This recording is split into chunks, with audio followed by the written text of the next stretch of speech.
Alright, what's going on, guys? Trev back again, here to bring you another video. This one's going to be doing another Walking Dead video. I thought it'd be fun for us to go ahead and watch the epic fight together, Daryl versus Beta.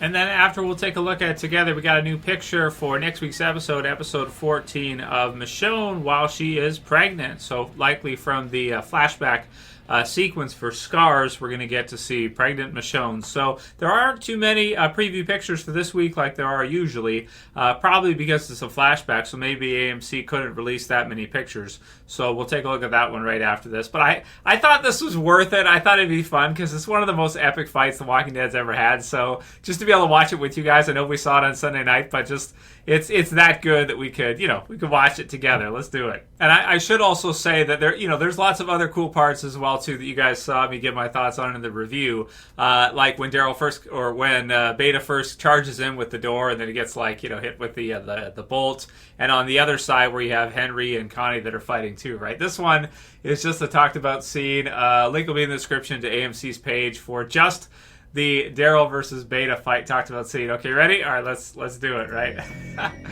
So you got Daryl. You hear the foot. You hear the freedom.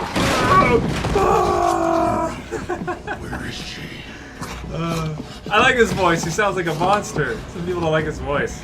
Yeah, piece of wood. Yeah, that's it. 2x4. Misses it. I'm trying to figure out whose knives are bigger. Maybe they're the same size. I think maybe Beta's knives are bigger. Oh, it's so sick. They're just holding up the knives. Oh man, I love it. Awesome. Another kick. Those are some long legs, man. He gets you from the distance with the front kick. Yeah, and another tackle and slam.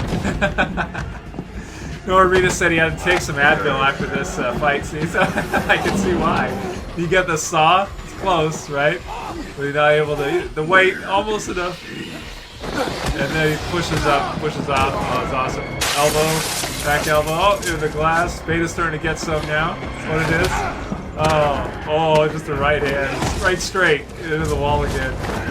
So, if you think of it, Beta probably could finish. Maybe he could finish. Okay, now he's got the knife. Oh, tricky. Tricky with the knife, right? You gotta do that. You're fighting against a guy way bigger than you. They're through the wall. Oh my god. It's so awesome. And he's lost him. He doesn't know where he is. So he just pulls the knife out. Like, what the hell? The squirt goes through. Oh man, this is the part we saw in the trailer when he's looking around, looking through.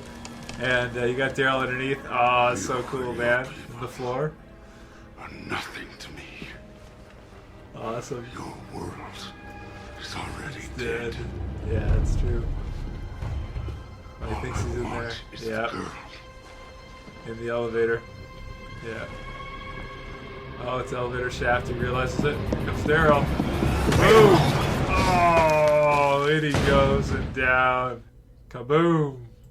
And that's it, man. And then later, of course, we get to see her come back with the blood in the mouth and everything. So, it's incredible, man. Maybe I should have included the other parts as well, too, for the reaction of the other. Because there's a bunch of other fights, like where he gets it with the axe, with the one whisper with the axe. Oh, boom, and it's all just red. Oh, that's beautiful. And then on the other side, too, Connie's got some good ones, too. And some people thought, like, okay, how could she hear the knife? But I guess you can.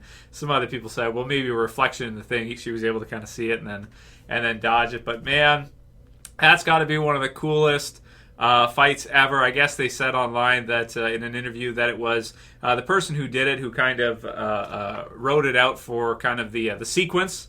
So it's kind of like they kind of create like a it's like a script, but it's like a fight script, right?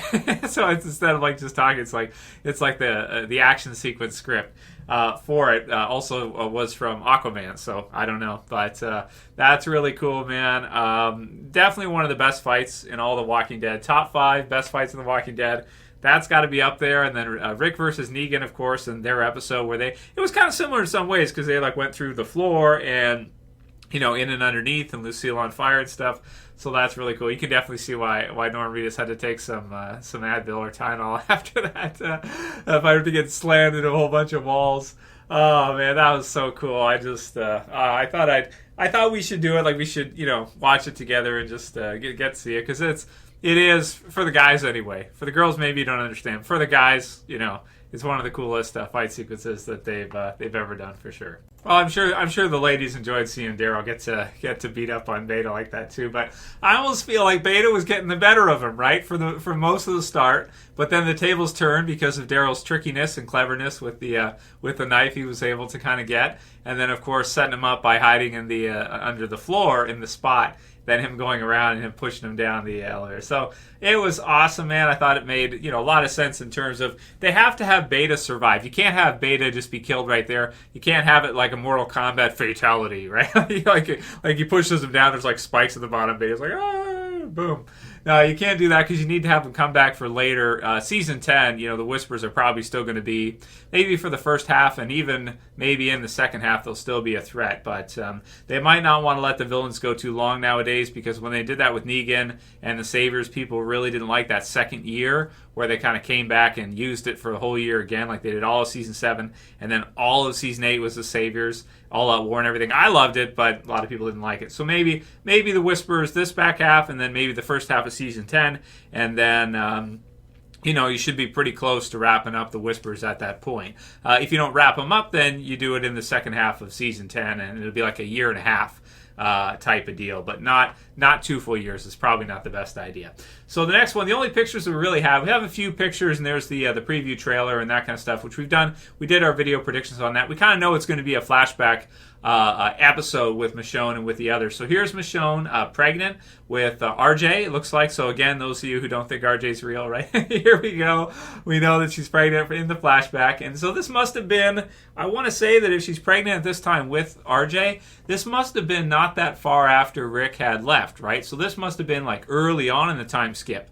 So like way back, like after the events of All Out War, and after that time skip, and then Rick went missing. But in the early part of that 6-year time gap, right? Because if it was 6 years and she got pregnant after Rick left, then it must have been in that first, 9 months. So it must have been in that first year right after Rick had left. So we saw basically this flashback sequence episode is probably taking place during that time. And then maybe we're to assume the other, 5 years or 5.5 years, basically the communities just hermited down and didn't interact with almost anybody, so that way they didn't come into any trouble, and there really was no story there. Like, in terms of us getting to see that, there wasn't much that happened because they just kind of, all got to work and just kept their heads down, so nobody out there really realized who they were or anything.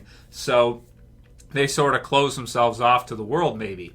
And we'll see in this flashback sequence why scars, the X on the back of Michonne and of Daryl. Some people were saying maybe they think for Michonne maybe a C-section or something. We'll see. We'll see. Usually the shape is wrong, right? Because for a C is a C. So, we'll see. We'll see if Michonne and Daryl somehow get captured by some villains or something, and they get kind of tortured or something, and they get the scars from that. So, this episode should answer it. And the saddest part is only 3 episodes left of The Walking Dead, because this season has been so good. Here's another one of her freaking out from the sneak peek where she's looking for Judith, and she's just kind of losing it. So did somebody kidnap Judith? Did they let someone into Alexandria, and then did they kidnap and steal Judith? Oh, man, that would be just terrifying for Michonne. As you can see in her face right there, right? Yeah, absolutely. So that fits, right? That makes sense. And then one of Daryl here as well, which would have been, again, right after Rick went, so before the big time skip and everything that's happened in between. So, that'll basically be it. One other thing, actually, to add is that they said that the Oceanside, we're going to see them again. So, unfortunately, unless you're a fan of the Oceanside, then you're going to be happy that they're going to be back in the series again. So, that's another piece of news that just came out yesterday. And also, Sarah Wayne Callies is going to be directing an episode of Fear the Walking Dead. Maybe we should save that one for another video, because I guess I'd have to get into that one. Why would they bring Lori back to direct an episode of Fear the Walking Dead? I have no idea. She was like a villain character in The Walking Dead anyway. Not that she doesn't talented or anything, but it's like, why would the fans want that, you know? I don't know.